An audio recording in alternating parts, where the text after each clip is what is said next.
Of criminal charges. It is a crime to hack into someone's account and to steal their intellectual property. So even though this is filed as a civil lawsuit, it has more serious ramifications for potential criminal cases, criminal charges, once the individuals are identified.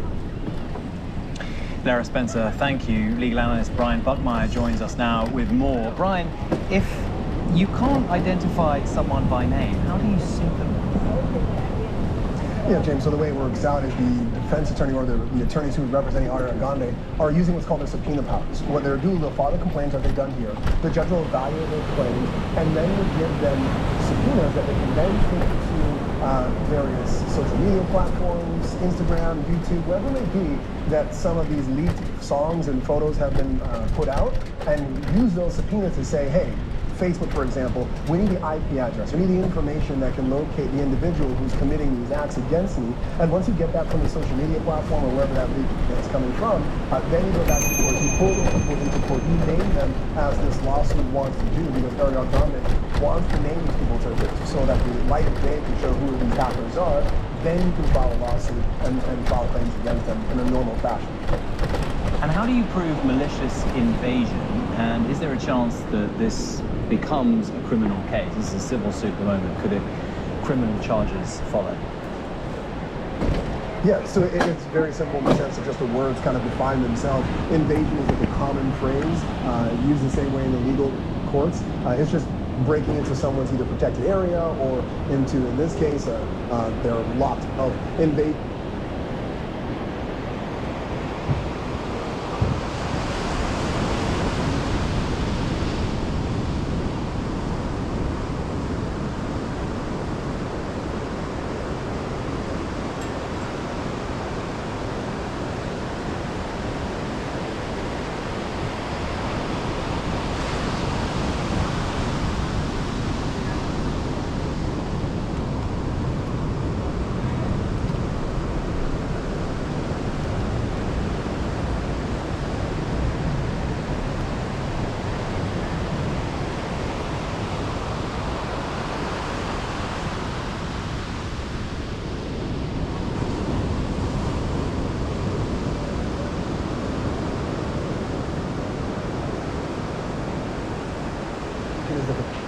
Coming up, you're going to want to watch this. Secret recipe for sale.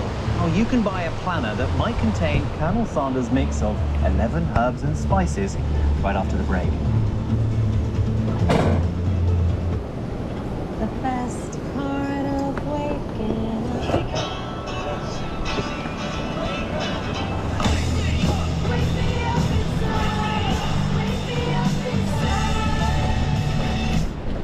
At Grand Canyon University, we're redefining what higher education looks like. It's preparation for a life that transforms.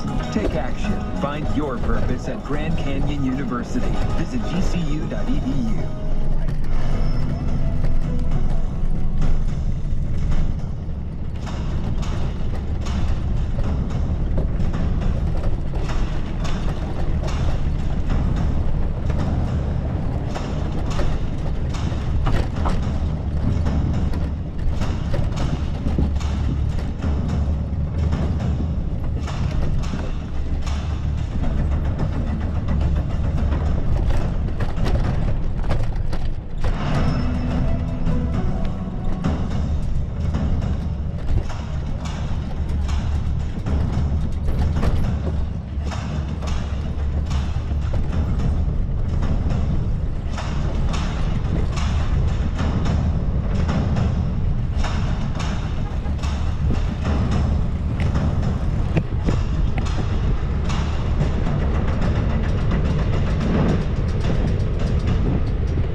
Weekends on ABC News Live.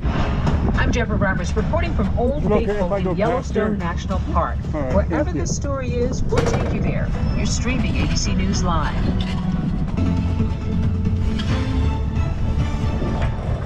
Thanks, man. Welcome back, and prepare yourself. There are a lot of puns I didn't write here. Talk about a finger-licking bidding war. Colonel Harlan Sanders left us decades ago, but his Kentucky Fried Chicken legacy is coming home to roost. From his iconic bow tie and suspenders to the very kitchen where he built a fried chicken empire, dozens of never-before-seen artifacts are heading to the auction block and could be yours for the right price. The juiciest item of them all, a 1964 planner that may or may not contain KFC's legendary secret recipe. Joining me now is my wingman on this story, investigative reporter Peter Haralambous, who is dressed as Colonel Sanders, it seems. Peter, what are some of the most exciting items? I'm going to stop reading now. Just take it away. What can we expect? Yeah, James, I'm not exaggerating when I say some of these items might fetch tens of thousands of dollars. You see, on this side of the pond, there's a certain reverence for Colonel Sanders, and this is a rare opportunity to buy a piece of his life.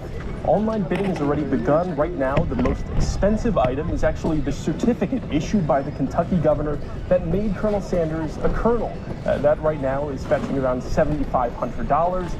Other items for sale include the pressure cookers that he used to pioneer his recipe. As you mentioned, that bow tie and suspenders. Also on this list, a predecessor to a bucket just like this, one from the 70s, before they rolled out more broadly.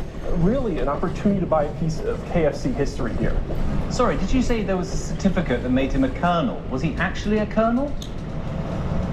He was actually a colonel, but in this case, colonel's not a military title. It's bestowed as an honorary title by the governor of Kentucky. There are thousands of them. You don't actually have to live in Kentucky or be in the United States. You could be a colonel, even overseas. And at this point, he got in the 50s. He used it as part of this persona. He did serve in the military, though. He was a private. He served briefly in Cuba. So this planner, because I feel like the planner is where it all begins. You've got the bucket there. I take it you didn't empty that bucket of its contents before coming on air. I hope you shared it with the rest of the newsroom. The planner seems to me quite important because this is the thing that everybody knows, right? The herbs and spices. I mean, presumably the company's not going to be thrilled that this is now public knowledge. I mean, the company has been following this planner for years at this point. They actually sued in the early 2000s when it was discovered to try to access the records. When they actually looked at the recipe itself, they came to the conclusion that the modern 11 herbs and spices that are used across the world have certain different ingredients than the recipe there. Though when I reached out to the auction house to ask them about the recipe itself, they said it's ultimately up to the buyer to decide what the recipe's for.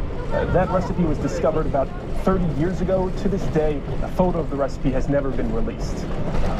I mean, look, the face, Colonel Sanders, it's all over the world. We see it, it's so recognizable. But what do you think this collection reveals about this man, the individual that built this extraordinary empire? Yeah, I think it really shows how detailed and methodical he was as a businessman. You see, Colonel Sanders sold KFC in the 1960s for about $2 million, $20 million in today's money, and he regretted it. He didn't like the direction KFC went. He thought they were cheaping out on ingredients, that they were not using the right recipes. He publicly criticized the company in the press, and he even went as far as to visit random KFCs throughout the country to test out the food unannounced. If it wasn't to his liking, he would publicly berate the manager of the restaurant. I think in these records, particularly in these business documents, you see how detailed he was as a businessman. I have to say, I do think KFC is delicious. It's one of these American brands which, in my view, has traveled very well. But what would you be bidding on if you had a chance on all of this stuff? I can see you're a massive KFC lover, dressed like that. What would you be bidding on? I haven't placed a bid, but I am keeping my eye out for the actual stove from Colonel Sanders' kitchen. It's a massive 7-burner stove with this huge range. It was used to train franchisees by Colonel Sanders.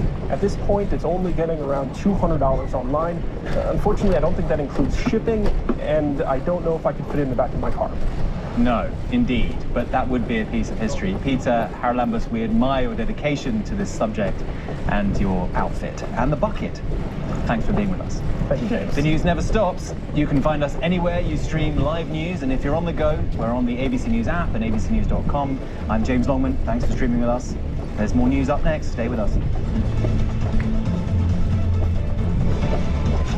Free gift for my Medicare number. Dad. Come on. I know this is fraud. Never accept gifts for your Medicare number. And get wise to Medicare fraud. Learn more at medicare.gov/fraud.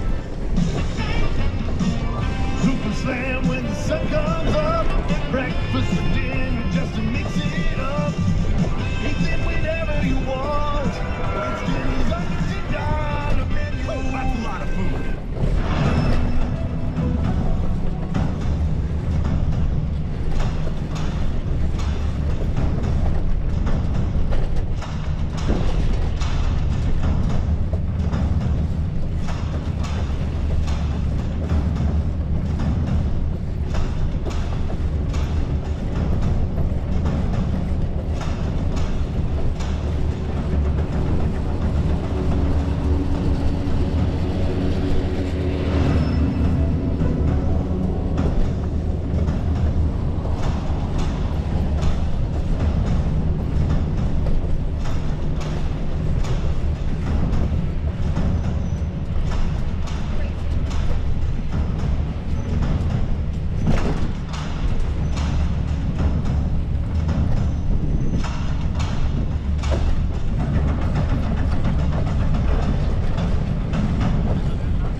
ABC News Live. Because the news never stops.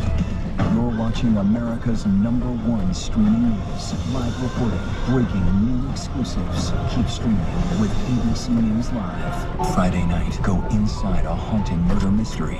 That's the stuff of horror movies. Yeah. 2020 on ABC and stream on Disney Plus and Hulu. Thanks for streaming with us. Here are some of the top stories we're following. Kentucky Governor Andy Beshear is calling on Senator Mitch McConnell to prove he can still carry out his elected duties or resign. The Democratic governor has told the Republican senator in a letter, quote, "You are absent and refuse to communicate clearly and directly to the people you serve." Beshear also sent a second letter to Senate Majority Leader John Thune, calling on him to investigate whether McConnell is fit to serve. McConnell's office says he is rehabbing from a fall that put him in the hospital last month. Apartment leases, car leases, and new today, phone leases. Apple has launched a new program with Klarna called Apple Upgrade, which will allow customers to lease iPhones, Apple Watches, MacBooks, and iPads. The plan for iPhones will be offered in 12 and 24-month options and start at $17.99 per month. Cracker Barrel's CEO is stepping down after 1 year after overseeing that logo change that sparked online outrage. Julie Masino will officially step down next month to be succeeded by David Dino.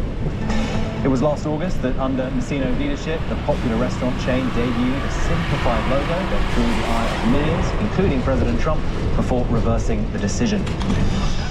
And LeBron James may soon be playing in Philadelphia, but it seems like he won't be living there. ESPN reporting the newly signed 76er and all-time NBA scorer leader will actually live in New York City during the season and commute nearly 100 miles for home games in the city of brotherly love. A new severe weather threat is on tap for the east after storms cut a path of destruction in the Midwest. A twister in Appleton, Wisconsin buried cars under twisted sheet metal, and rounds of heavy rain triggered flash flooding in Chicago, bringing air travel to a halt. Now the threat is pushing east. Rena Roy is tracking it all. New video shows the widespread damage left behind in Illinois after powerful storms ripped through the Midwest. In the Chicago area, you can see roofs completely torn off, trees toppled over, and debris scattered all over. Heavy rainfall triggering flash flooding and leaving a trail of destruction. It's like some huge dinosaur just stomped on everything. In Wisconsin, the National Weather Service preliminarily estimating an EF2 tornado. Oh my God! Packing winds of at least 111 miles per hour, hitting the cities of Appleton and Menasha. Power lines toppled, businesses destroyed, including this bakery. Our whole house started shaking. I thought for sure we were going to meet the Wizard of Oz. You couldn't see a foot in front of the window. The rain was going sideways. The mayor of Menasha declaring a local state of disaster. Drone video shows entire communities impacted. Home after home flattened to the ground. I headed down to the basement, and when I come up, it's like a war zone here. More than 500,000 customers were without power across the region Monday as the storms rolled through. Air travel also impacted, with more than 1,600 flights canceled nationwide. The same system moving east, you can see roads flooded in New Jersey, cars navigating the deep water. Rena, thank you. Now to new developments in the Nolan Wells investigation. We're hearing new audio of a call for help by the teenager's friends as their boat was taking on water just hours before he disappeared. Chief Investigative Correspondent Aaron Katersky has more. Hey, we're at the west tip of Horn, and our bilge pump stopped working. We're sinking. More audio of the frantic call from the boat Nolan Wells was supposed to have taken to shore after celebrating July 4th with friends on a remote barrier island off the Mississippi Gulf Coast. And what do you want to do? Do you want to be towed back? I want to get this boat unstanked and towed back, yes. The caller told the dispatcher everyone aboard was unhurt and noted he and the passengers were young. There are 0 adults on board. Nobody here is over the age of 21. Documents obtained by ABC News show that boat set off for Horn Island just before 10 a.m. the morning of July 4th. Wells and his friends arrived at 11:14. For the next 5 hours, the boat was stationary until it left at 4:31 p.m. without Wells, moving at no more than 4 knots. Whatever problem the teens reported was resolved about an hour later at 5:25 when vessel regains normal operation and begins accelerating at 30 to 35 knots. Friends said they did not abandon Wells. Rather, the Mississippi Department of Marine Resources reported his friends saying Wells was in the company of an unknown female and that he chose to remain at the island. As searchers began scanning the island and surrounding waters, this email obtained by ABC News shows the preliminary information they were given, describing Wells as a black male, 6'1", 180 pounds, wearing shorts only. The Marine Patrol listed his alcohol intake as heavy. The state's autopsy, including the results of toxicology tests, is pending. As long as we continue to remember him, his light will continue to shine through us all. Nolan, we love you. We'll continue to fight for you. Wells was laid to rest last week. A source tells ABC News on the day of the funeral, his mother sent his friends legal notice to expect a lawsuit, instructing them to preserve evidence and not to delete anything on their phones. Nothing further from the Wells family on those impending lawsuits. As for the investigation, the district attorney has asked for patience, saying minimal releases of information are meant to protect the integrity of the case. Officials have provided no timeline for when that investigation will be complete. Aaron, thank you. OpenAI CEO Sam Altman is visiting Washington, D.C. again, a pivotal moment for the artificial intelligence industry. The AI giant is expected to meet with Trump administration officials, lawmakers, and key policymakers to discuss upcoming AI models, national security, and cybersecurity.